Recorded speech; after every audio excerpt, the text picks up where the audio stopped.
G'day, Australia. Welcome to the show For Gamers, By Gamers. I'm Junglist. And I'm Banjo. Hope your ball skills are up to scratch, Jung, because today it's all about footy.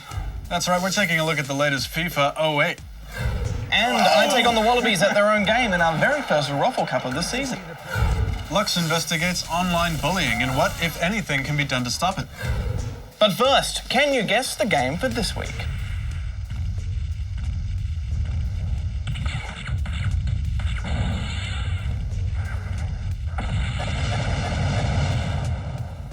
George Collins is the developer that first worked on that project. Extra points if you can tell us what his latest game is. And here's a clue. It's a new DS title where the stylus is mightier than the sword. Answer at the end of the show, gamers. But for now, sit back and relax. It's news time. Dude, it's your turn this week.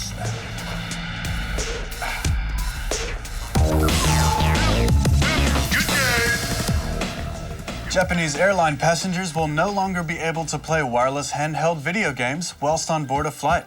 Japan's transport ministry says the electromagnetic waves emitted by consoles such as the Nintendo DS can interfere with the aeroplane's navigation systems. But passengers will now be able to use razors, calculators, and cassette players as the ban against these has been lifted. Bungie Studios, known worldwide as the developers of the Halo franchise, have officially announced that they are leaving Microsoft to become independent. The intellectual property of Halo will still belong to Microsoft, who will also retain the first right of refusal on future projects. Bungie have stated that they will remain committed to supporting Halo 3 after release and creating downloadable content. But while that's happening, they'll be planning new projects. Results are in from the World Cyber Games held in Seattle. Team Malice, representing Australia in Gears of War, came fourth in the world, a massive achievement. American Team Infinity, the favorites, were the winners. Berserk, our Dead or Alive player, came fourth in his group of 6. Glade, representing us in Warcraft 3, came equal third in his group of 8. And Z German, local celebrity for winning the Aussie qualifiers in Command & Conquer without ever having played the game, came third in his group of 4 with 1 win and 2 losses. Our representatives in Counter-Strike 1.6, Sequential Gaming, came third in their group of 6. Sequential most notably beat K23, the Kazakhstanian finalists from last year, but were eventually beaten by the overall winners, French team Emulate. Good game. Oh, we just got FIFA. We gotta play it and review it. Let's go. But I already know what's in it, Jung. It has upgraded stats, a new soundtrack, slightly better AI, some gameplay tweaks, and a new game mode.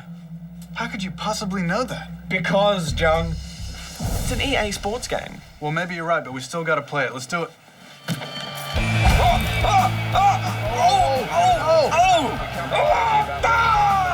Why did you pass it? I'm hitting pass. You meant to pass. Stylishly done by Kaka. Here he comes. No! Here he comes. Oh, it's all going to unfold before our very eyes now. Thick crust chicken barbecue wings, chicken barbecue thin crust. Oh, the crowd goes wild. On the virtual soccer field, the battle between FIFA and Pro Evo has been raging for a while now. Their strengths and weaknesses are still the same. In fact, now they're even more prevalent. That's right. Pro Evo has always had the advantage of better AI and more strategical depth. FIFA, on the other hand, is backed by FIFA, so you can play as the players and the teams you know and love, as well as the commentators Martin Tyler and Andy Gray, which are great in this game. Well, once again, it's Martin Tyler here, and as he says himself, never fear, the kid is here, and that kid is Andy Gray. Thank you, Martin. It's a pleasure to be with you again. It's pretty cool to be able to play as the Socceroos. That's right, and FIFA not only has the Socceroos, but the entire A-League. So if you're feeling suicidal, you can pit Sydney FC versus Barcelona. The first half has been dominated by one of these two teams, and that's not really what we came here to see. As for what's new in FIFA besides the obvious, contesting the ball is a lot more common. There's an insane amount of new moves to learn, and you really have to think about what you're doing because it's a lot harder to shoot. You have to think about air pressure and whether your player's left or right-footed. There's also a feature that allows you to play as one player throughout the entire match. It's not that great versus the computer, but when you think about multiplayer online, where everyone at home is just playing as one player throughout the match, it's a pretty cool idea. Yeah, but unfortunately, Jung, this feature isn't even out yet, and people with no online aren't going to be able to to do it at all. You've got to download it later in November, and that's when Pro Evo comes out. That's right. One of the characteristic things about FIFA is that you can lock in quick passing plays by pressing the button before it gets to your player. If you do it right, it's pretty hard to defend, but it becomes a problem when the ball's contested. The button for tackle is the same button as boot it the hell out of there, so if the ball's contested and the game suddenly decides that you have the ball, you're going to stupidly boot it out of bounds. The auto-switching needs to be improved too, John. Sometimes it'll help you out so much that you want to keep it on, but other times it switches too fast, so your character ends up running in the opposite direction. These faults are prominent at every skill level, and they creep up during every match. I find it easy to forgive though, John, because every game just feels like an actual soccer match, and when you score a goal, it makes you want to jump out of your chair and... They managed to score.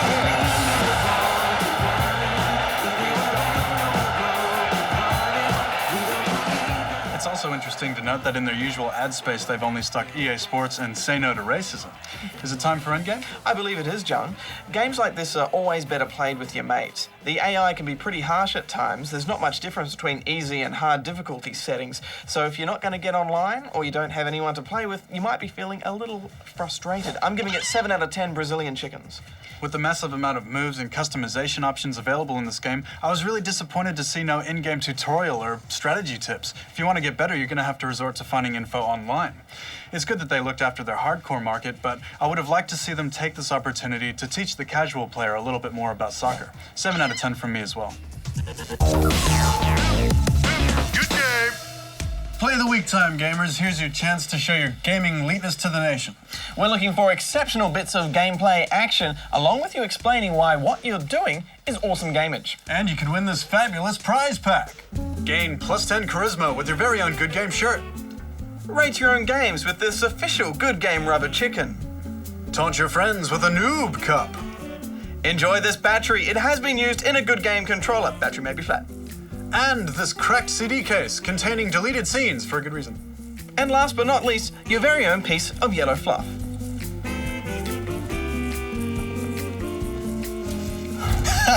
Now, who wouldn't want that? Everybody. Now, here's one we've prepared earlier. He's one of the best Age of Empires players in the world, coming second in the World Cyber Games in Asia. Take it away, Kuvade. Hi, my name is Glenn. My gamer name is Kuvade, and I came second in the World Cyber Games Asian Championships in Singapore for Age of Empires 3. I've got the armor shirt, the giant novelty check, and the medal to prove it. The game that we're looking at today is the grand final between me and Grunt from Korea. He ends up winning, but it's a really tight match. As you can see, we've got a small amount of resources at the moment, but as the game goes on, we'll build up, get to Age 2, and then start fighting. Both me and my opponent Grunt have chosen Iroquois for this match. At the time, they were the strongest civilization and therefore the only real option. Both Iroquois players look to forward blockhouse, which means to build a barracks on the front lines against the other opponent. He's pushed me right into my corner, so he's got map control, and therefore he's got all this space to get all the resources that he needs. We're just about 5 minutes into the game, and here's the tomahawk rush that Grunt is known for. It's probably the key defining point of this game where I made a mistake and didn't go up fast enough to defend. We're 10 minutes into the game, and as you can see, he's got Iroquois mantlets and a few more prowlers than I have, and so he's at a large advantage at the moment. The common strategies that you can see in this game and in most games is that we would both Great House, which is a strategy where you have town centres that have more attack and hit points, so it's really defensive sort of turtling. And in tournament play, you see this quite a bit more. It's about 13 minutes into the game, and since Grunt has so much more map control, he's using all those resources to get a much better economy than I am. And so I'm stuck in the corner, and at the moment I'm thinking I have to do something rash, all or nothing.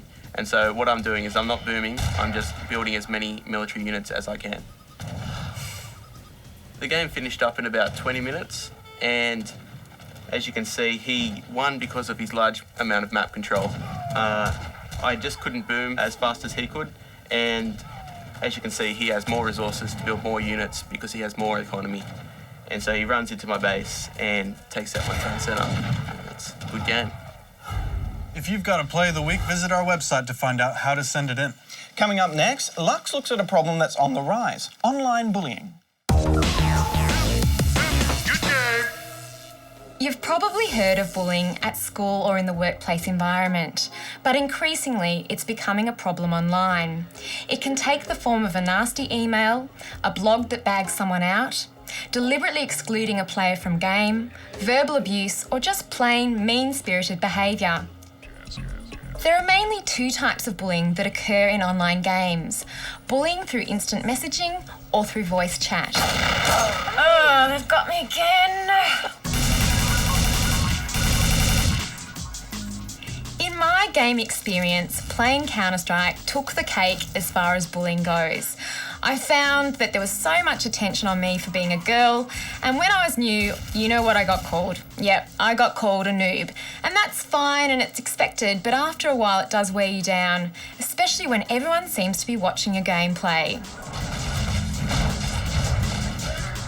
Dota has a bit of a reputation for being a little bit nasty online, especially to new players. Do you think there's anything we can do to avoid this kind of bullying? Me and my friends, we're in this Dota community right now. We have a league called ANZDL. We welcome newcomers to learn and play with us, so we're gonna try to improve as much as we can. The bullying happens more towards new players. Like when someone buys the wrong item, they just completely go off at them. It is kind of noob of them to do that, but at the same time, they've got to learn, and by putting them down constantly, it really doesn't promote the game of Dota. It was Friday night and I jumped onto Counter-Strike, and it was in my early days and I was still getting to know the game. And this guy came on drunk and was really abusive and negative, and it was just an awful experience. Luckily though, someone good came online at that point, and he noticed that I was new and decided that he would take me under his wing. We buddied up and he would tell me where to go and which bits of the map I should go to. And by him being supportive and encouraging, it changed the tone of the rest of the players. He was respected, and so then they started respecting me too. Since then, we regularly catch up with each other online, and through this guy, I've been able to meet a whole range of people my own age. I've even got to meet some women players, which has been fantastic. In my opinion, when you have a team who are friendly, supportive, and communicate, it changes the game radically. Inside the office, we play antisocially on purpose, and we throw things at each other and what have you. Well, we would, spawn camp the enemy by constantly attacking their base. And this was obviously a problem at the start, so now we have automated guns on top of the command center. You can't target the base with fire support. When people spawn, they're invulnerable for the first couple of seconds. And so we've put solutions like that in at every location in the game where we knew an exploit was going to break the game down in a year or two's time, because it would just make it really frustrating for other players. But we've done some really clever things that make playing much more pleasant. You can mute any player really quickly, for example. So the thing is, if you have a badly behaved player who's cursing and abusing other players through voice chat, once he's muted, he actually becomes a valuable addition to the game because it's another person for you to fight and it's another target for you to hit.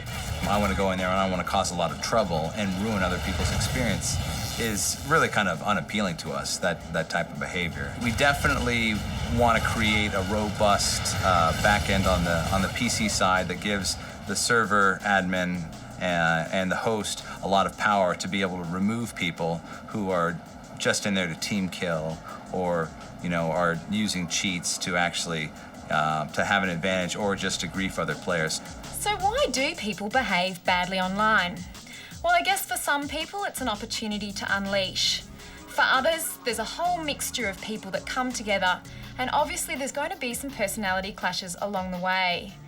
Other people find that by being anonymous, there's no consequences to their behaviour, and so they say and do things that they normally wouldn't do in the real world. Businessman by day and serious gamer by night, Tony Truebridge manages Team Immunity, Australia's premier esports outfit. We want players that can, show a large amount of individual skill and work well in a team environment, but at most we're really looking for someone that can also act like a true sportsman. Have you ever rejected really good players who behave badly online? Certainly.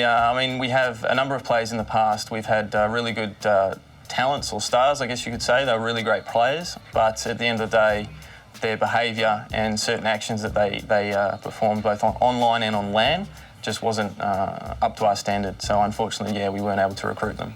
So how do we avoid bullying online? Firstly, keep your own behaviour in check. Second, Be careful about the information that you hand out. And finally, remember the block function. You can use it rather than engage in a raging debate. Remember, everyone who's playing is different and not everyone's meant to get along.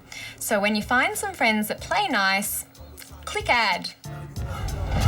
You know, we actually rank pretty highly in the old online sledging thing. It's true, you know, it's pretty much unheard of in New Zealand. And in Europe, everyone's very much good game all around. So why do you think we are so aggressive with this, John? The US is pretty bad with it as well. I know it's not just FPS, but it's also MMOs are pretty bad, like when someone needs an item they shouldn't. My worst experience is definitely in WoW, not turning up to a raid on time, threatening to get kicked out of the guild, and puts a lot of pressure. And especially if people are coming online for the first time, don't you think this is going to turn them off straight away?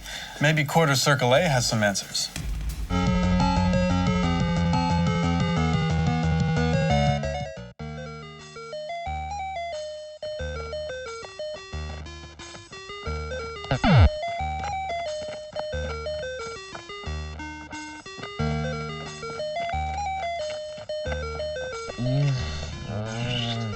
I'm kissing you. Fiddlesticks.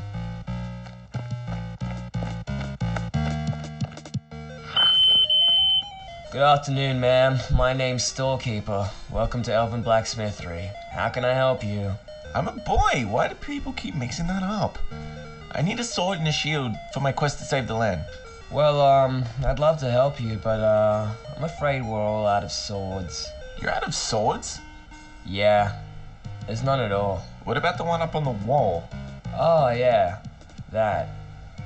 Oh, that's a display unit. I can't possibly sell you that. It's, dusty. You're kidding, right?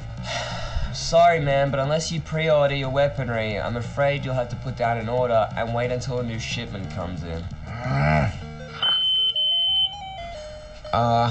I ordered some stock in.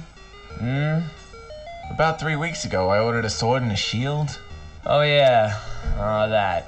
I sold that to another customer. What? Yeah, look, it's supply and demand. We're running a business here, man.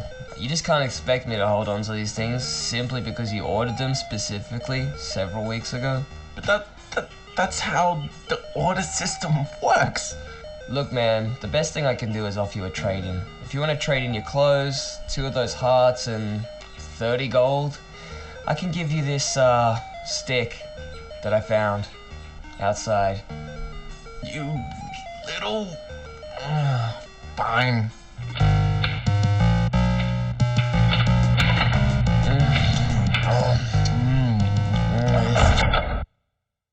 Well, ain't you a pretty little thing?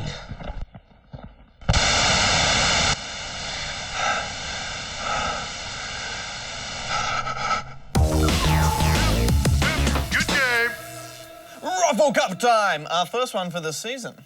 Could this be the one? What are you saying, Junglist? The one we actually win? I mean, it's the Wallabies, right? They're not that good at real-life rugby, so I guess you took them down easy in a video game. While my friends were out in the sun having fun, I took a more sit-down, console-based approach to sport. Today, we'll see if my misspent youth holds up as Sterling Mortlock, Steve Larkham and Phil Wall accept a good game Raffle Cup challenge. Wow! Let's get the game on! Yeah.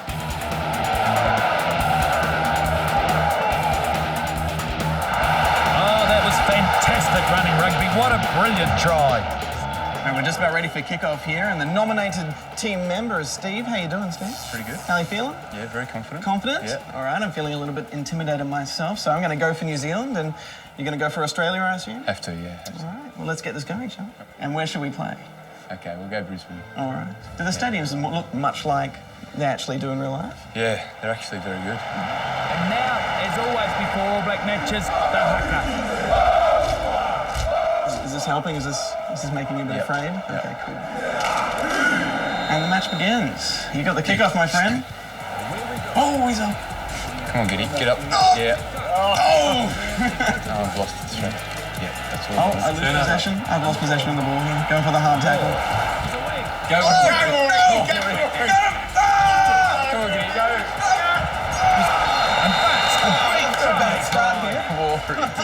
First few seconds into the game, and I'm already down a few points. So we're going for the kickoff here. We're setting it up. Yeah. Taking in, you taking into the wind. Yeah, we'll. Pretty strong wind here.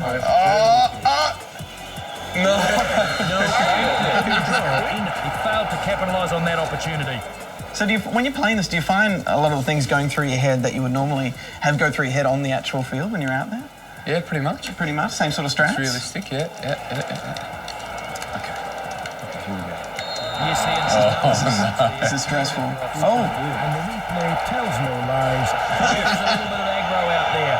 If somebody doesn't know anything about rugby, do you think they'll still be able to pick up and play? Yeah, you can straight away. There's no doubt about that. And there's lots of intricacies behind the game once you actually get into it. Oh, I kind of misguided that a little bit. That's all right. But that's all right. Go Snort. Oh, come on! I dived too soon! Give it again. Second. Give it again. Oh, that defence was woeful. They parted like the Red Sea. It's the sidestepping that's getting me. Go! So thinking. Excellent. Rocket goes quick. Go! Go, son! Come on. Go! What are you doing? First try of the game. It's about time, I think. So, guys, if they captured the key mechanics in a great Wallaby game, what are the key mechanics? What should I be doing? Well, I think lineouts and scrums are the most important thing, and there's good competition in both of those. But then also running the ball. I think that the most enjoyment is making a break, which is what we've done here. I'm going to say it's pretty thrilling. I'm going to get you. You certainly notice if you give it to a forward, they'll get run down, but someone like Sterlo will get to the line. This isn't going well.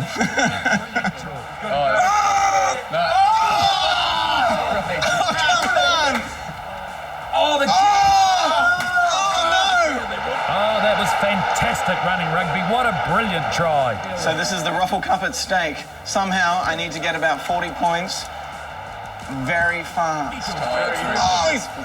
He's through. And that's it. The score's up. New Zealand 12, Australia 58. I've been slaughtered. Well done, sir. The Raffle Cup is yours. Thank you very much. Thanks for the game. Normally I'd get very excited about winning a trophy like this, but today the game was quite easy. Rubbing in pretty thick there. I did have a bit of support staff, which you didn't have, and we have been working very hard on this, and we've certainly put this in the trophy cabinet back at ARU headquarters. Well, in my own defence, I'm not really the sporting type, Jung. Drink up! I want a drink from the Noob Cup. Something's been growing in here over the break. What's that? Now this. Good game.